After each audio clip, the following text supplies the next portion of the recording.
ghouls, demons, and fellow weird ones. Welcome to book 18 of the Tale Behind the Weird Tales series. We are going to do the Warrior Princess of WinterHeart. Yeah, my Capricorn story. My final story of 2025. So let's see here. I did 13 books in 2025. I did 5 in November and December of 2024, but just about a year of self-publishing, I had 18 books. And so this is me playing catch up to this part of my storytelling and YouTube presence and all of the above. So excuse me, let's get into it. All of the confirmation verbs and hiccups, am I right? Justify this any spiritual way possible. So, anyway, Warrior Princess of WinterHeart is for Eliana Lynn. I have no idea why her name, I struggled in the first video. I actually stopped to record a second video because I was having such a weird brain fog and pronouncing her name. So weird. So sorry. So this story, I was at Spirit Fest in Melbourne. I'm at a booth and Miss Patty next to me, she was selling crystal jewelry. Her and her mom make it, but she mainly does a lot of the selling, the events. Her mom's older. And she was my neighbor and she was so sweet, which is important because I had a not so sweet aisle neighbor across from me. And then the other neighbor on the other side of me, didn't really pay attention to me. But Patty and I love when it's amazing at markets when you have a good neighbor. It's really important to have good neighbors at our markets and things like that. So I'm at Spirit Fest and I'm enjoying Patty. I got a bunch of her, a lot of it. I'm not wearing any right now, unfortunately. Oops. Of course, her video, I'm not wearing her jewelry, but you see it in my videos all the time. You see it in my photos all the time.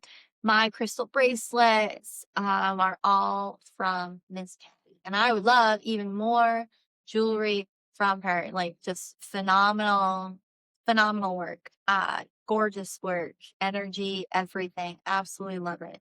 So with that, we were talking and connecting, getting to know each other at the event, and I want some bracelets from her. She was open to doing a trade. She got one of my pot leaf candles, and I think she got another candle, but then she commissioned me to write a story for her daughter.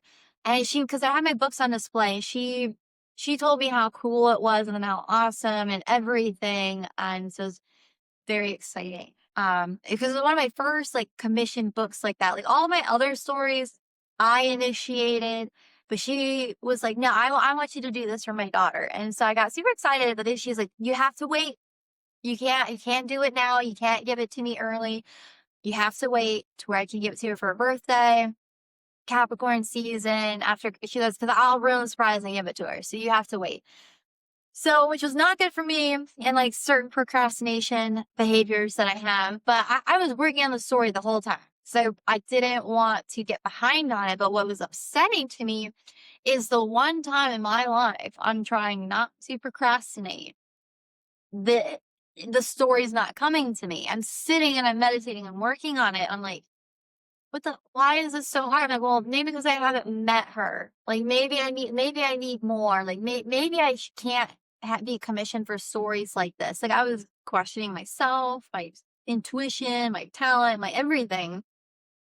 Because so much of my work is deeply personal, in that sense of connection, which is why in a way, I have to know the person, but I don't have to know the person. To jump ahead, I nailed it. Her mom, Patty, Miss Patty, was very happy about what I wrote for her daughter, Miss Eliana Lynn. Oh God, I just feel like I'm butchering that. I'm so sorry to be obnoxious about that, but it's definitely stressing me out. Miss Eliana Lynn, my Capricorn traits are coming through. It just, being perfect and punctual and efficient and all of the above. This is not a polished video. Uh, not even close. So anyway, I had to really sit with it, and I saw some I got some photos of her, and I really sat with like looking at her eyes and connecting to her spirit. It took months. Took months of of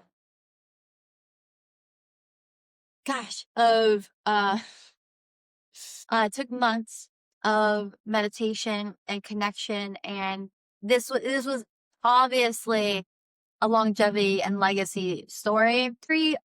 Capricorn. Everything about it is super Capricorn. Everything about it is making my Capricorn placements. Stressing them out, challenging them. And so that's why I wanted to keep I want to keep the snow symbolism, because Capricorn's winter, significant winter solstice vibes. Her birthday's during Yule. And so there's all of this. But she grew up in Florida. And so, still on the beach. And so I liked all of that symbolism, which you see in the artwork. But I sat with my own Capricorn Saturn placements. I sat with the struggle that I had to write the story and the legacy that I was trying to leave. Like, I was like, what would I really want a Capricorn girl to know? And so I went through this journey of this story called the Warrior Princess of WinterHeart, which connects deeply to my warrior woman energy, the warrior women within every princess, I should say. That because everyone's like, oh, you're either a warrior or you're a princess. Like, there's in so many mediums, you're one or the other. Very rarely are you a warrior princess. Usually you're a princess who's trying to prove that you're a warrior, you become a princess, or you're not a princess at all. But this is a princess who is a warrior and showing that leadership strength, especially in a feminine plane of perspective. So this is the Warrior Princess of WinterHeart by Sarah Odell. I dedicate this weird tale to Eliana Lynn. May you always remain true to who you are. The world will cower at your power. They may demonize your armor. Someone else may shine from your reflection of them.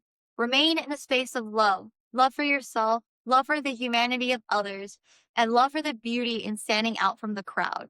Even when standing alone, you are brave, you are powerful, you are the boundary of love, a true gift from God, a warrior princess, brave of heart. So with that, I feel like that might sound Aquarian. I feel like it's Saturnian in not just like Aquarian traits of like being authentic, but I think Capricorns, they're often lonely. That's the more I see. Like, people say Aquarius energy is like cold, but Capricorn can be very incredibly cold, remarkably cold. Like, oh my God, at least they are the wolves in a sense. They carry the pressure, the weight of the world on their shoulders because they're leading everyone. They're the workhorse that's pulling everyone behind them and leading them into Aquarius, like utopia energy. So Aquarius and Capricorn really work together in that Saturnian way. So it's tradition, it's leadership, it's slow earth processes, it's the legacy, which I've deeply been learning with my Jupiter in Capricorn, that immortality takes time. So you have to be willing to stand out from the crowd. You have to be willing to walk a path alone, which is why there's a lot of Capricorn symbolism and like left-hand path perspectives, because it is the individualistic path. And so I wanted her to remember to honor that part of herself and to stay true to herself, stay true to how she feels, and not like bury how she feels because it's not perceived or received well from others. I think Capricorn, it's the whole point of like the sea goat, right? There's deep feeling within Capricorn, but it's hard to flow when things are iced over. I think that's why Capricorn and Cancer like connect really well, because Cancer has like a shell that protects their emotions, but they're also deeply feeling. So there still has to be a security for Capricorn to feel safe, to express themselves and to flow and to know when to flow and when to, I think of like the goat coming up onto the land and all of the symbolism within the mythology of the sea goat and why Capricorn evolved to be able to be land and sea in that sense of things. So there's a lot of evolution, especially for a young girl. I believe she turned 6, which is fun because I know how impactful an artist was for me at 6 years old. So that would be very fun, be super cool for me to be her 6-year-old artist that inspired her in some way. I like that connection for myself, but I just really want her to embrace the difficulty and the long journey that can be Capricorn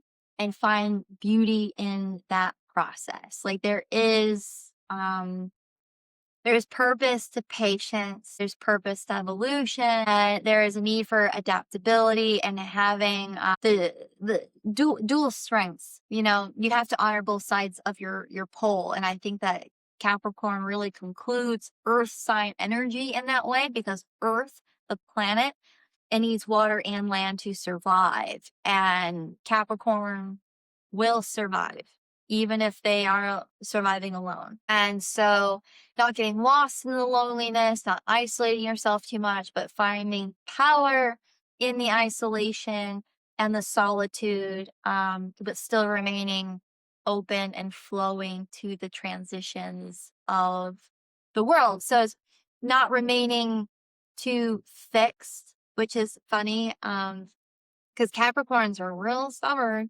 I'm like, dude, you're supposed to be more adaptable than you are. But I also feel like that's part of the challenge, right?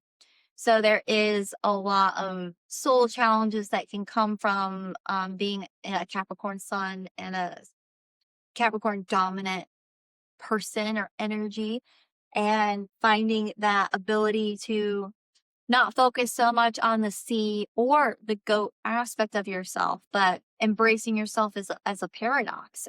Just like Saturn, it's a boundary of love. Love is not people pleasing, it's setting boundaries, it's give and take. So there is a duality, a spectrum, to a pole to boundaries and discipline, and all the other Saturnian Capricorn themes. And so it's remembering to, in a way, balance your scales, which is right. Like Libra is, what is it, exalted in Capricorn or Saturn or whatever. So that's a connection to that, where like Libra would be empowered in a Saturn placement or expression, but also how that expresses itself in all material manifestation that comes from Capricorn energy. I mean, Capricorn is the devil in tarot for a variety of reasons. It's breaking the illusion of chains that limit you, but also understanding that you need boundary to stand on solid ground. It's being grounded, but also knowing that you can be grounded when you have to swim.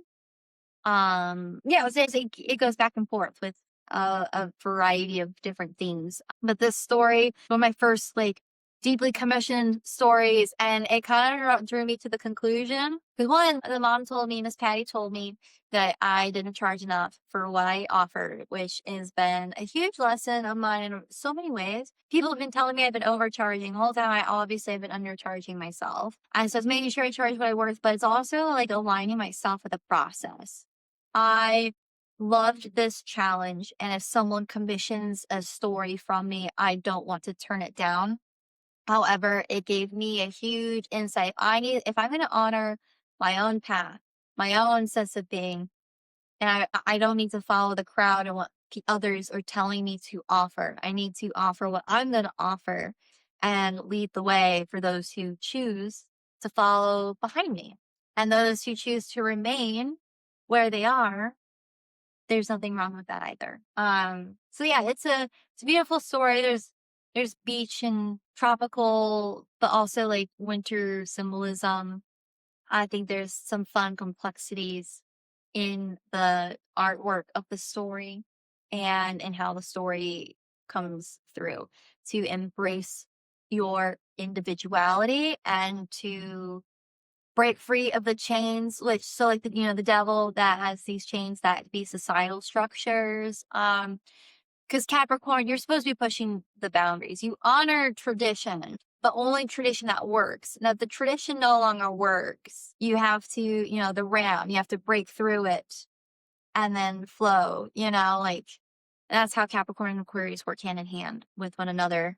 Aquarius is the vision of a future that thrives from the foundation of the tradition before it. So yeah, I don't trying to think if there's anything else that I want to say about it. But yeah, I kept there's a lot of like northern light imagery and colors within it.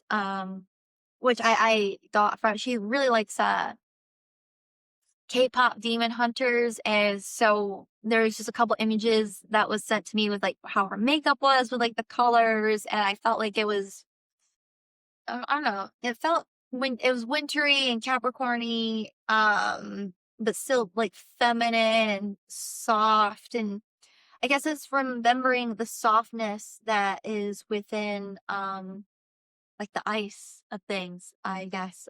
Yeah, I don't know. I don't want to ruin too much of the story by like talking like too much more. So I feel like I give everything away, but there's a lot of detail that goes behind it, and so my understanding, Eliana Lynn absolutely loved her book. Her mother loved it, and I look forward to more commissioned stories in the future. But I also need to shift my system on how I guess, promote it to society, to the collective. But I also, like, I'm proud of myself for proving to myself, the power of my intuition, what I'm capable of doing. But I also really want to move into a different creative flow. And these moments of life that spark like inspiration, like my nieces and a lot of the other stories. This story that I don't regret in any way, shape, or form, and I'm so honored to have written it. The process of it for me was very much so releasing tradition in a lot of ways, and honoring my Capricorn Mercury, and going with the flow of my process. And like, how else would I'm trying to find other ways to like express like what I went through. Like, yeah, there was a legacy, longevity to this, and a challenge which was healthy. But I guess you don't always have to do things the hard way, and that there are reasons for structures, and I need to honor my own structure so it doesn't collapse on itself. It was a stressful story for me to write because of the pressure to not only be productive, but there is a release of productivity here, but the release of, in a way, performance and overachieving, and I guess abusing psychic ability. Like here, I guess, like, so for me, it wasn't so much about like the story. It's like, I don't want to offer it on my website. I want it to be offered in like from people I meet in person. Could you like Miss Patty, her commissioning me for her daughter? That is a healthy challenge. But what I came to understand is I don't want strangers on the internet to the book the service and not understand what goes into it. Miss Patty super understood everything, like down to every intentional detail. She understood and saw it, and I want this gift to be reserved for a level of reality and in-person experience that internet sales don't offer for my legacy. This was an insight to the legacy that I'm leaving, and how do I want to lead my legacy. And it goes into breaking down certain paradigms and structures of consumerism, capitalism, hyper productivity, overachieving, perfectionism, and a variety of other things. And following my heart. Like, I want heartfelt inspiration, not forced inspiration. And that was something that was really delicate in me going through this process, because I knew Miss Patty and I knew what she wanted it to be, but I feel like there was something miss in me not having a interaction with the child that this was written for, or the person, not just child, but Eliana Lynn. I'm curious to know the difference in what the story would have been if I interacted with her on a more personal level. I don't feel like this story is impersonal in any way, shape, or form. I feel like it is deeply personal.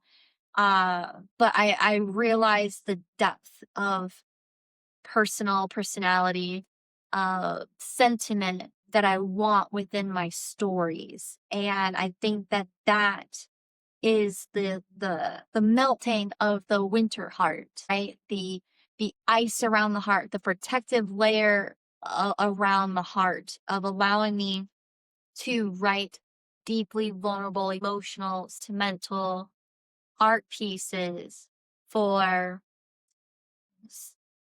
uh those that I guess those that I love, those, like, it's a different level of vulnerability. This story, as challenging as it was for me, there's also a safety net behind it, because I didn't know her, and not like in a way to have that personal connection. My intuition nailed it, but I personally almost worry if there's something missing in that.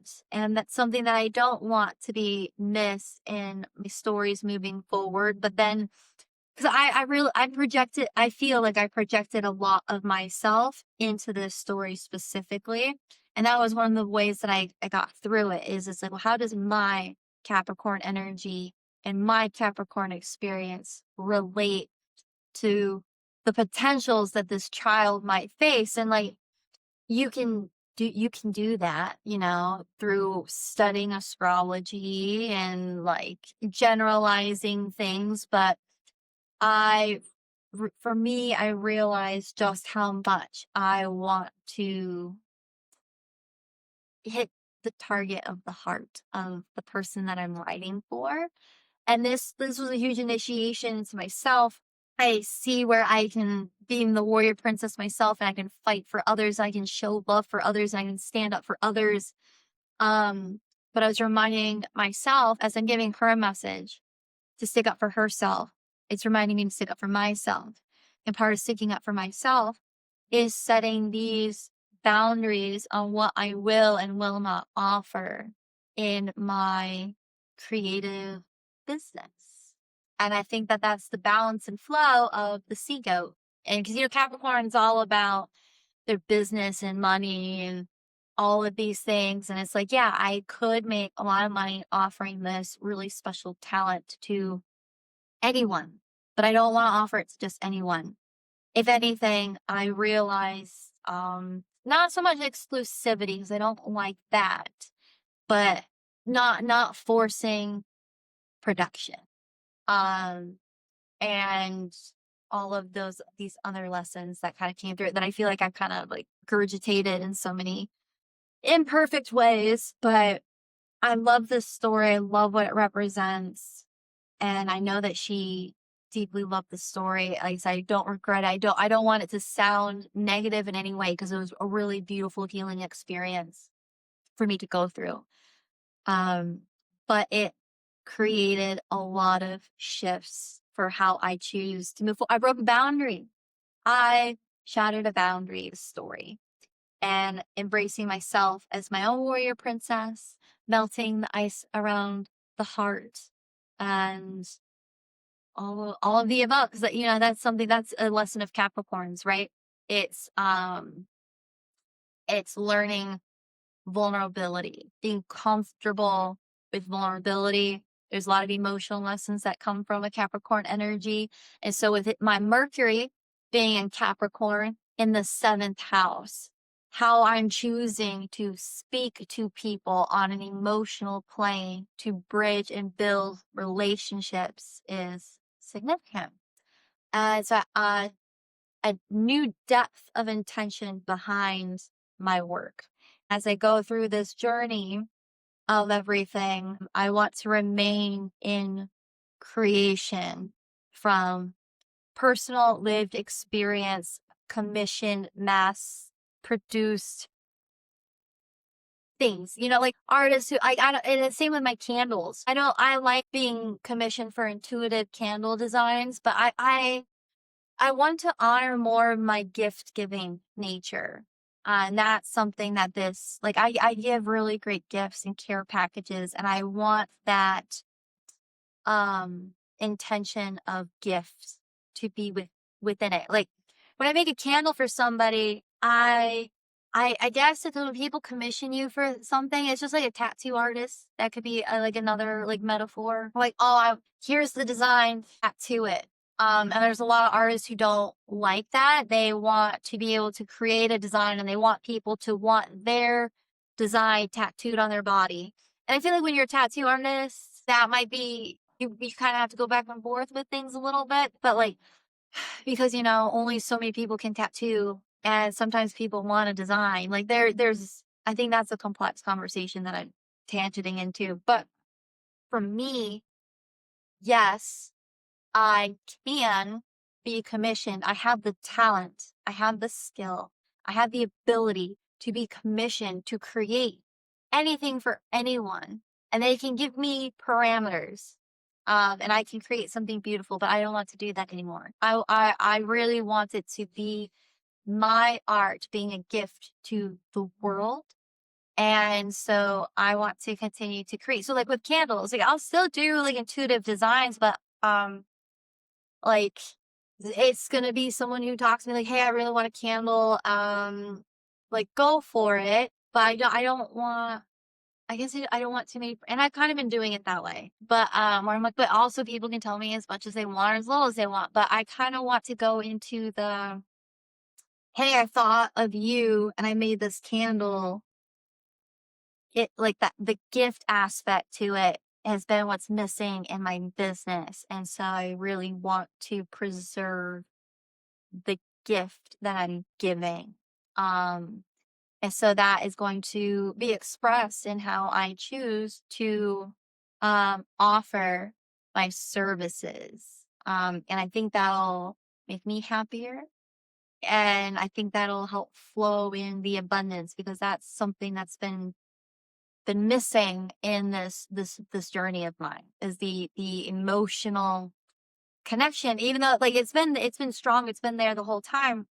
But when it comes to running a business, there's like, it's pretty emotionless from like people, like consumers. And I can't live in that bubble. I want the emotion and the passion and the sentiment to be obvious. And so that means that I create from my heart space and then post products when I post products, and people who resonate with it can align with it. But I don't know. There was this feeling of being taken advantage of for my power of intuition. And I don't want that. Not that, not this Patty or Eliana Lane or anything within that, but this is like, these were like the things that came up from this story for me. Is my first real experience in being commissioned to write for someone that I don't have a certain level of emotional connection with. Like Miss Patty and I had a beautiful connection. She's a wonderful friend. I support her business wholeheartedly. I love her. And I do believe through my connection to her, I was able to do this story. And so it's a little bit different. But the challenge that came up is that's not a challenge I would want in my life. There's a different essence. There's a different flow in how I want to structure my business that is heartfelt and unique and stand alone, you know? It's in a way it's against the grain. It's definitely opposite of how a lot of people operate their businesses. You know, it's all about the customer's always right and other extremes of other things. And I don't want to get too far lost into that. Uh, but I just I really I really want to pour from my heartfelt inspiration and experience.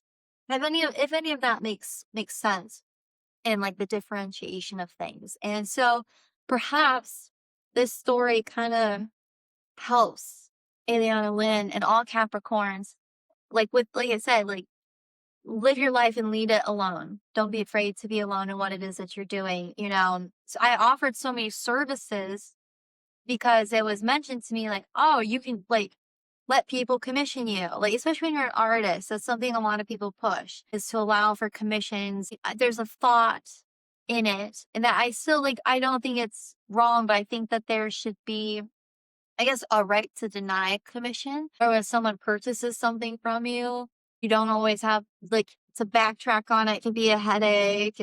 It can get stressful. So it's like, well, I'm really looking forward to peace and harmony, and I am very stubborn in wanting to create how I want to create, and I want the message that I want to share. I don't want to have to I don't want to have to force anything.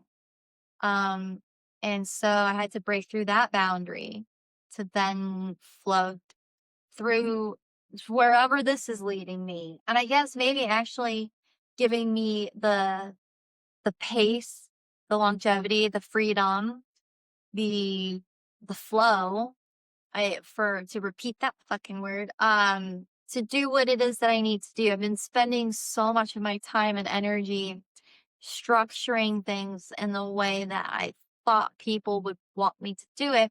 So I mentioned my long list of projects, and it's like, well, because I'm constantly trying to promote myself to get others to commission me instead of just creating and presenting. Create, present. And so there's just been a whole shift in alignment and finding what works for me. And I want everyone to find what works for them and only honor traditionalism that is supportive. And if it's not supportive, then it's just quicksand. So don't let it sink yet. And so with that, I'm tired of yapping.